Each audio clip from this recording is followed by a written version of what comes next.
Okay, please state your name, job title, and tell us a little about what you do at Branch Academy. Dr. Tracy Rodriguez. Um, Official title is Director of Early College Programs in Workforce Education.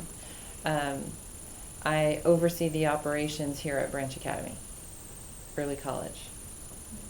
So how did you become the principal? Ooh, good question. So, to run an early college high school, there are certain specifications or credentials in which it is that I think are reviewed.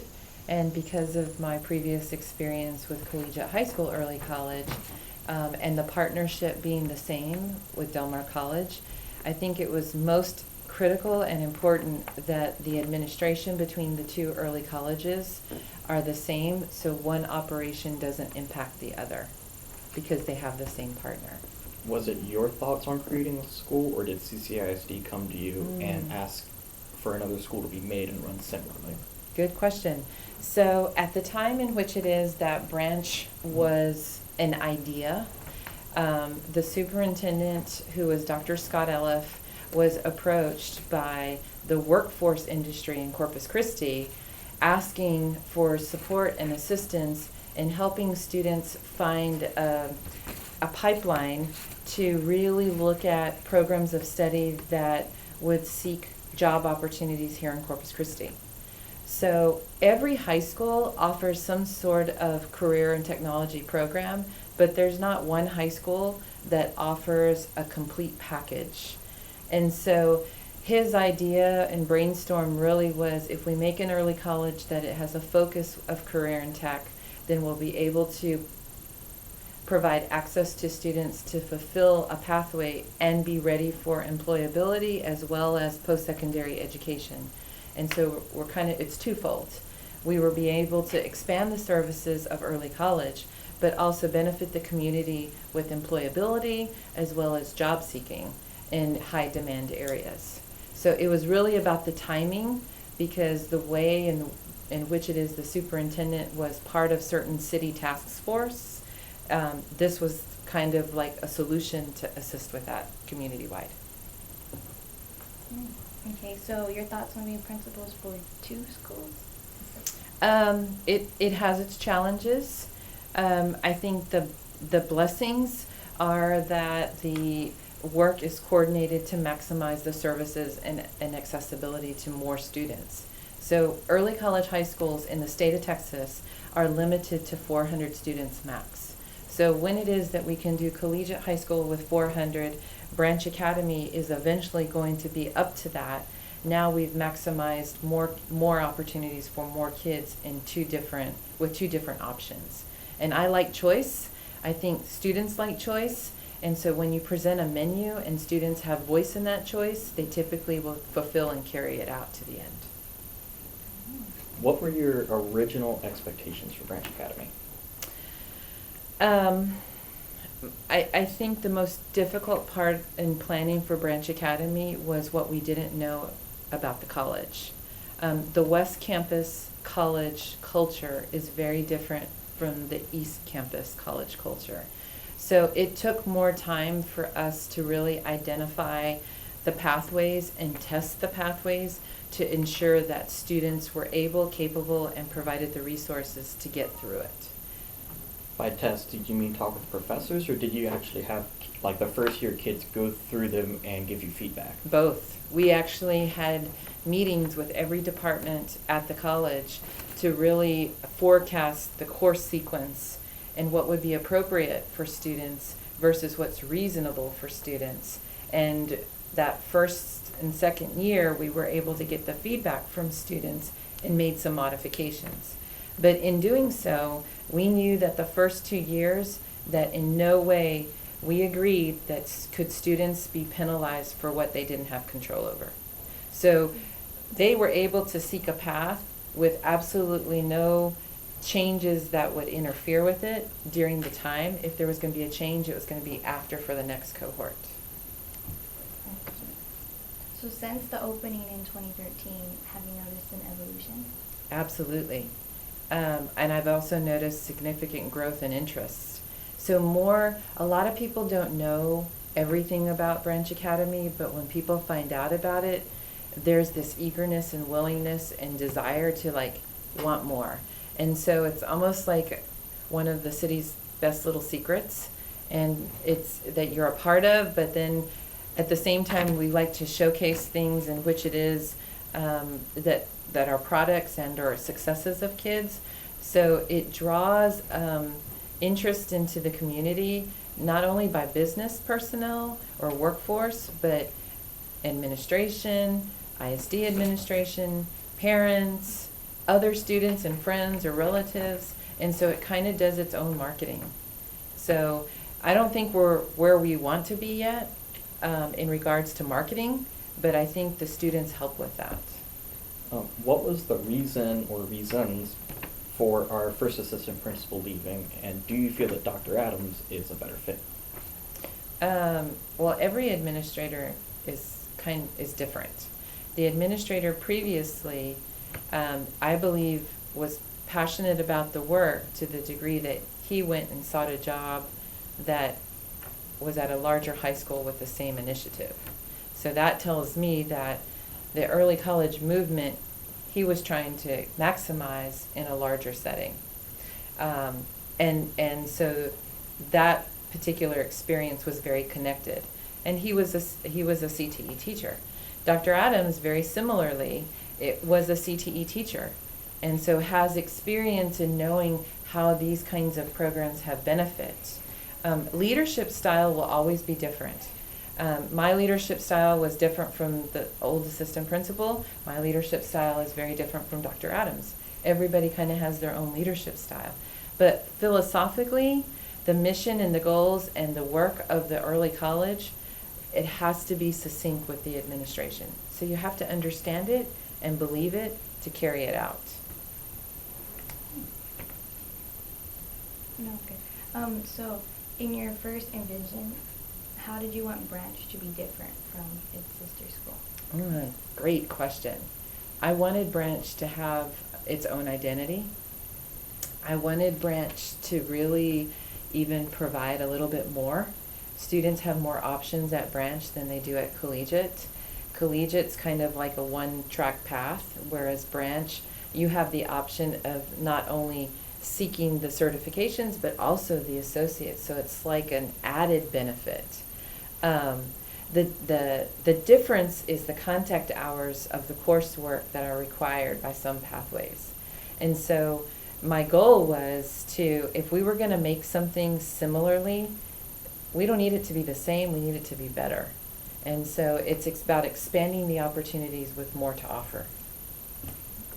Aside from an early start on college, were there supposed to be any similarities between Branch and Collegiate? Operationally, in regards to time and structure, had to be the same, because the operations, we needed to be sure that they didn't impact each other in a negative way. So our times of day are the same. We mirror the college schedule. Those kinds of things were very strategic and part of the planning process. So although that might be the same, some of the structures within the schools have some variety and variance, even different traditions. What was the selection process for picking the teachers? Did you pick them yourselves, or were they appointed? They are not appointed. In fact, I don't pick them, the teachers pick them. So the teachers are the ones who have to work with one another. So it would be very difficult for me to go pick a teacher and force that teacher to get along with other teachers. This way I turn the responsibility over to the teachers. The teachers hire the teachers. They interview them as a panel, they submit their recommendations to me, and I approve them. So I sit in on the interviews, but I do not score. The teachers do the scoring. And oftentimes we allow students to be in on those interviews as well. So we've got teacher input, student input, and administrative input. So every teacher that's here had to go through a very extensive hiring process to be considered. So we have turned teachers away, and we've also gotten rid of teachers that Please continue. that that do not either fit the scope of the work or don't understand the philosophy of early college high school, because I think it takes a special person.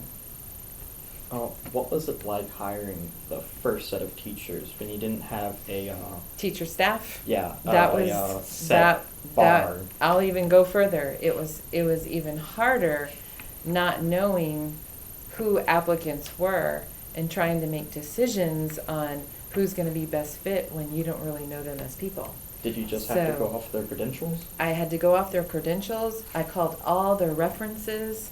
I even had them do, I want to say we had them do demo lessons.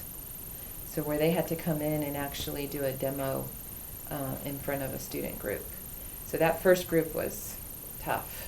But I think we picked a strong group. So are you happy with where the school is at now? If not, would you like to see a change? I am definitely content with where the school is now, and I'm actually excited about where we're headed, because we've got greater interest, and we are talking about adding additional programs of study that I think are going to be beneficial to the school. So I think we are getting national attention and state attention, because there are only 5 in the state of Texas that are like our school. And we've already had probably about 12 different consultations of people coming to see our work and how it is we're different. Can you please tell us what you mean by improving the areas of which we're studying? You said that we're going to expand. Right. So, for example, I had a meeting with Del Mar, and they would like to offer the surgical tech program. It is a very extensive program, but it is in demand right now because many of the hospitals are having trouble seeking people to do that. So anybody who wants to go to medical school, what better opportunity to be in an operating room and be the surgical tech who preps the tools during that process. So that's an example of a community need locally, that because that need exists and Del Mar's trying to meet that need, Del Mar's opening the pipeline with our school. So it's those kinds of relationships, and because society changes and jobs change and the market changes, I want us to be progressive with the times.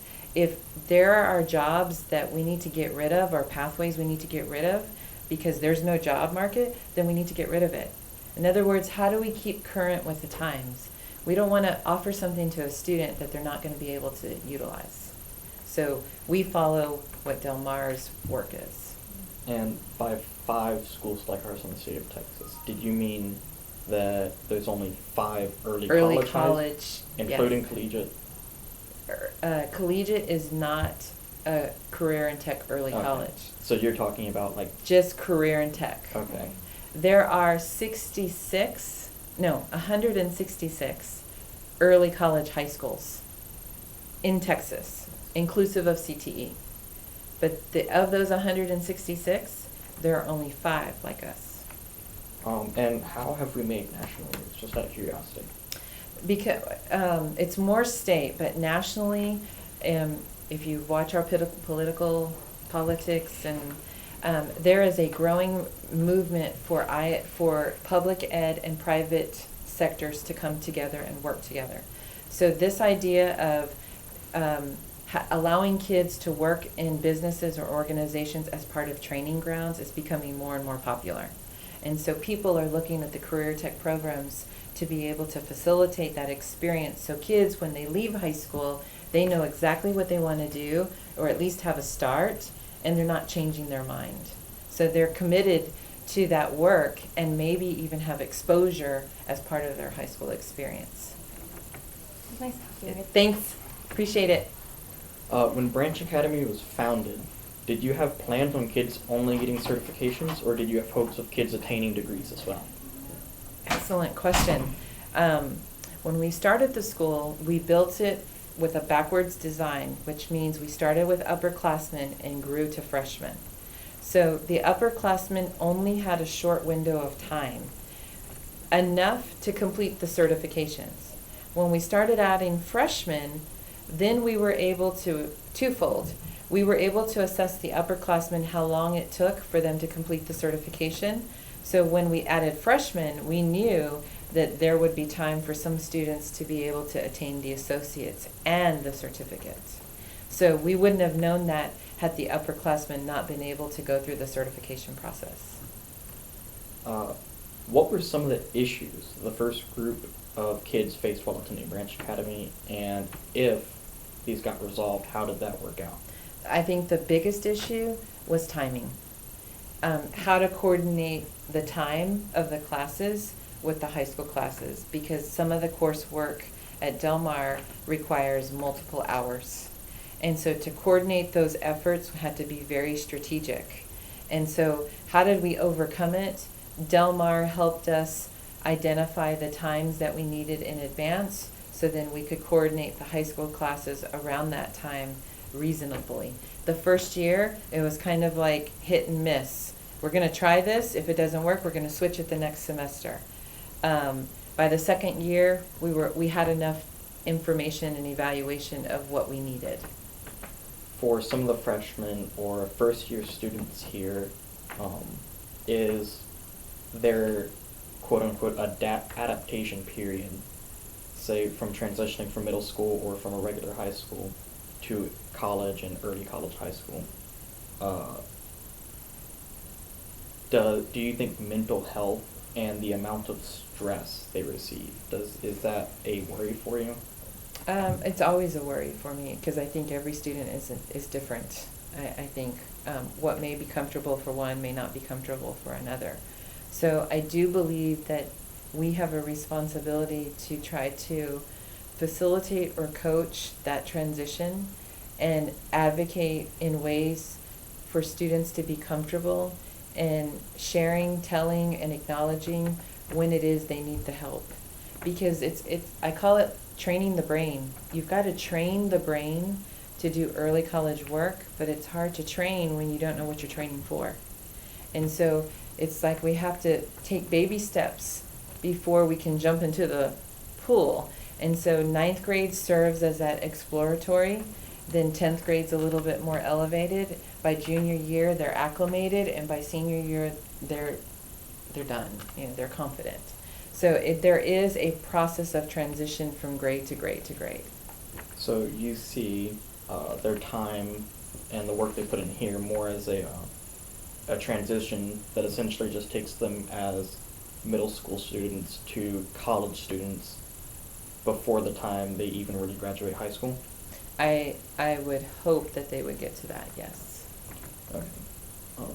How much do you rely on the faculty and staff at Branch Academy? And has your trust and faith in them gone up throughout the years? Oh, I couldn't do it without them. I am blessed to work with every single one of them. I'm blessed to have the teachers that we have. I would do anything for any one of those teachers. And so I think the school is what it is, not a result of the administration, but about the teacher work and what the students give. And so it's not my school, it is ours.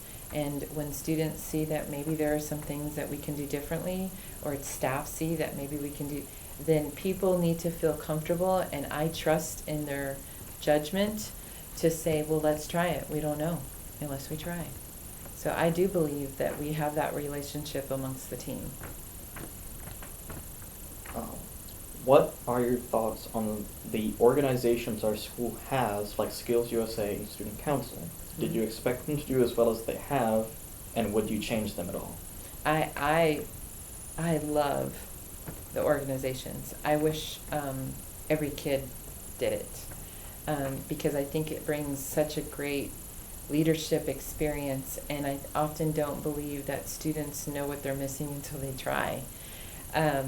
I would have to say I am pleased with the outcomes. I did not expect us to be able to be as progressive as we have, that to the degree that we get state attention. And I think that's a bragging point.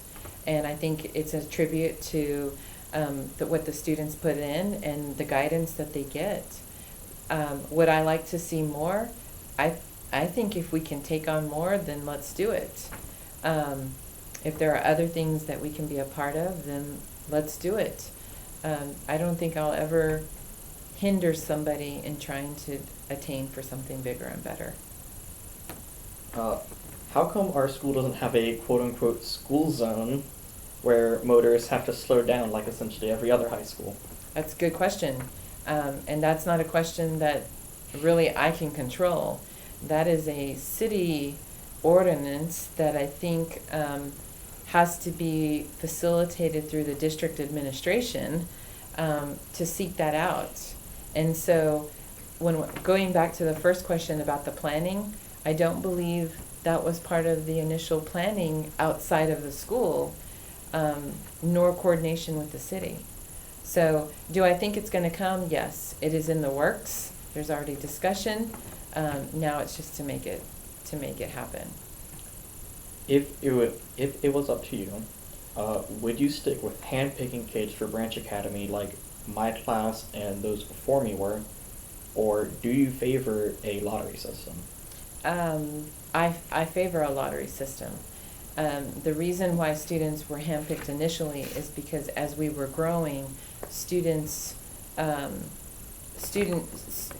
really didn't know, and so I think now that we've got an overwhelming amount of applications, it would be too difficult to handpick every single one.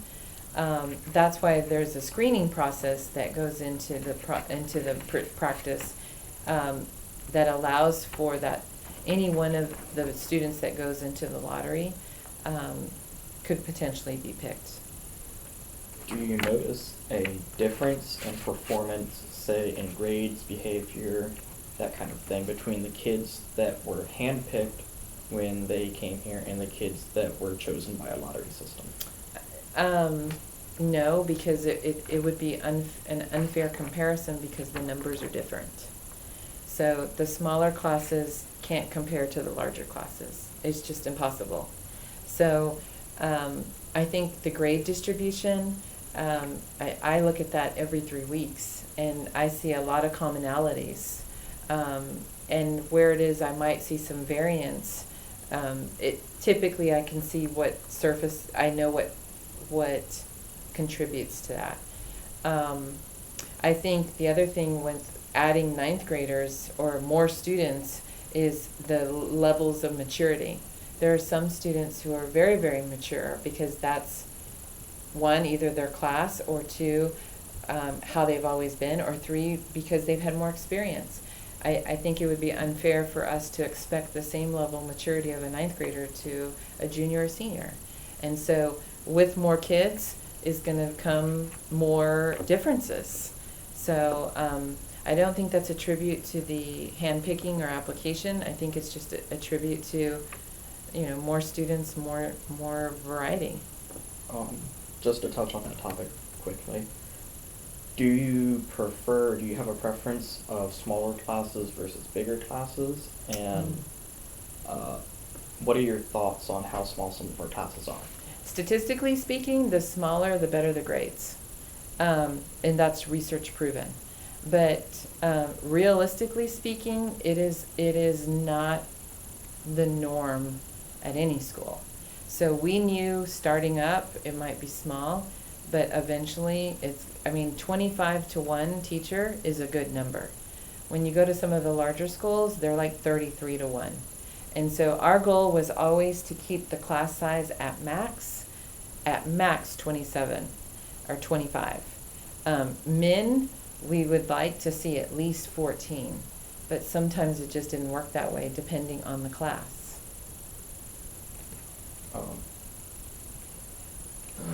Looking ahead, as more kids enter our school and the demands for teachers rise, are you going to build onto the existing campus for Branch Academy, so this building, or inquire for space at one of the Delmar campuses? Good question. So when this building was built, there is potential to extend that direction if needed. In addition, there has been discussion that if it is that there's a need to partner with facilities with the college, that is welcomed.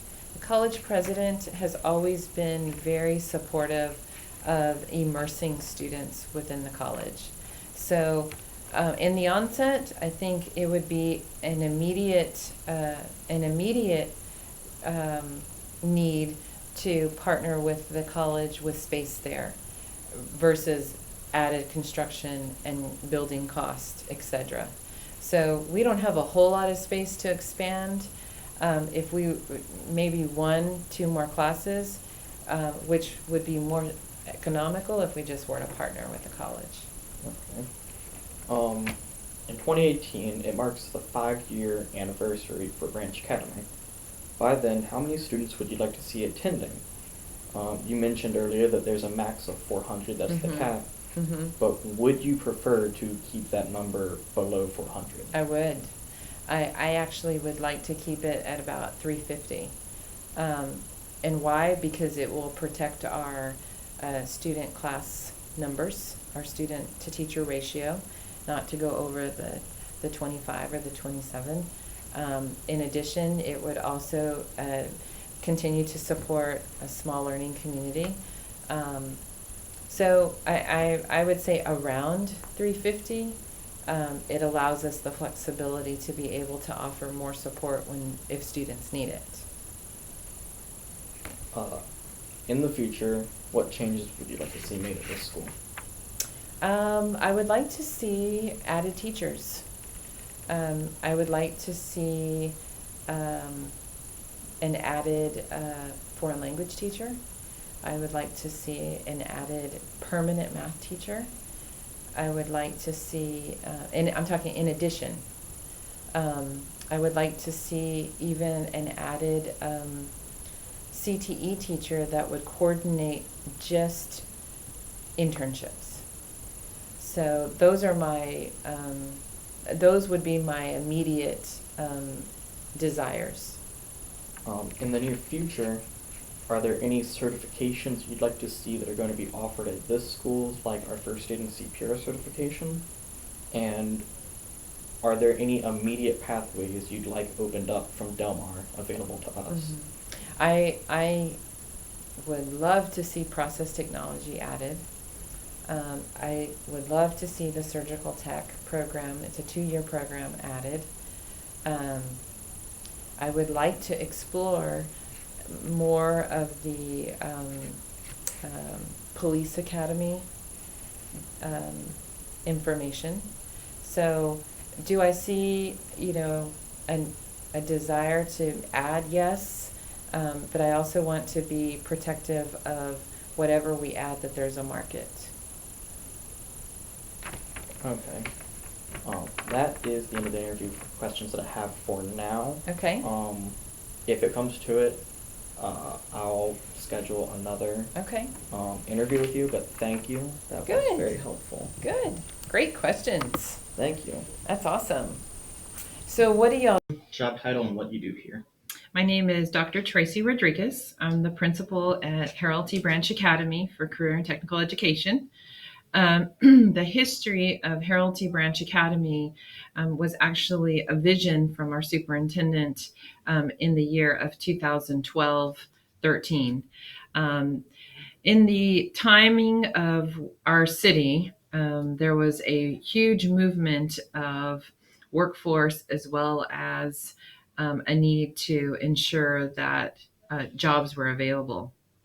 And so as part of a response to really a city demand, the vision from our superintendent was if we could build a training ground in which it is that students would be available, skilled, as well as had the expertise in the particular field of study, that those students would be employable, at the same time would be supported in seeking continued education.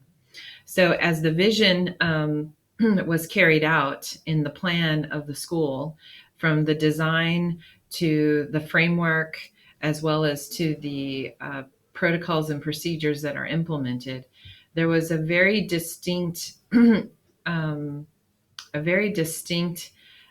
purpose in ensuring that students were going to be supported in continued education, potentially toward a baccalaureate degree, but also expose themselves to individuals, adults specifically, who were in the career fields that would help guide and support their pathway or area of interest or focus.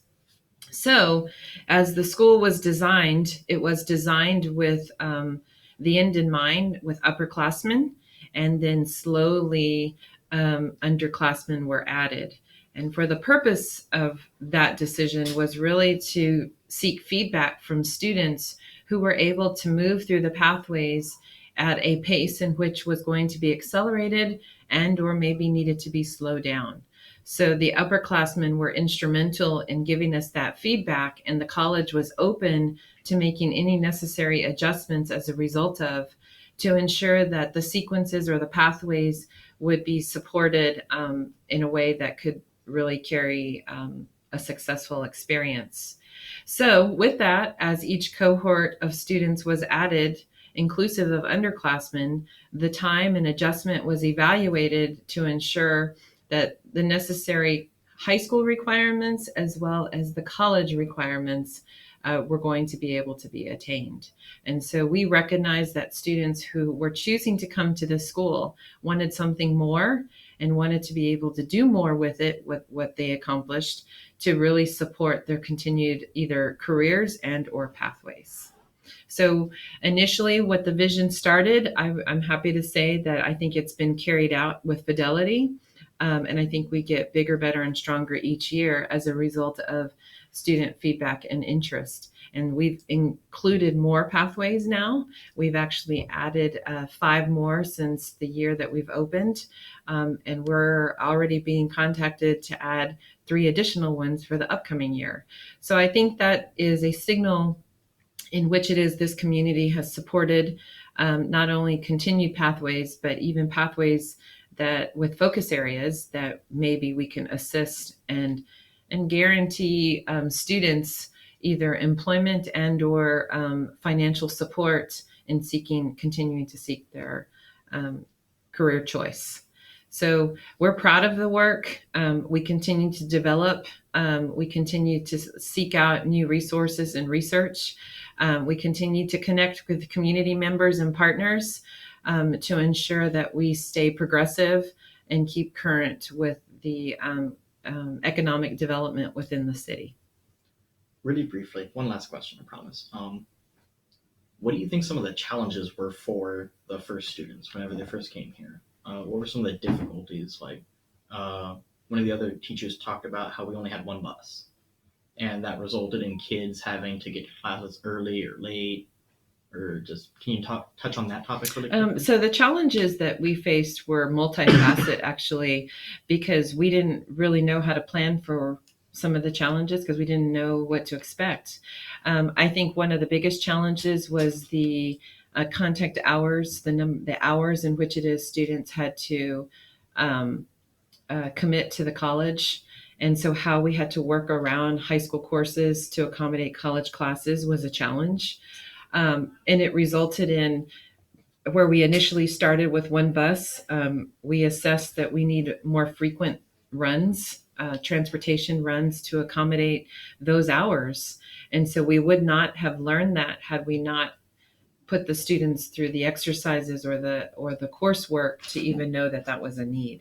So when challenges surfaced, I would say that they were able to be overcome, but we had to rework some things to ensure that it wasn't going to in any way be complex, but it was going to be able to be implemented within the guidelines or the parameters of the law, with high school requirements being a priority in addition to college. So I would say that was probably our most difficult challenge, because the college had a course sequence of classes in which it is they had to evaluate what was appropriate, and they made some modifications. But those students that first went through it were grandfathered in a way that they were not penalized for anything that they sought out. So when I talk about student feedback, that was an example of how it is that students were able to give us the feedback in regards to, did they need more time, less time, or what could we eliminate, what do we need to tighten, to really see what it is we needed to change.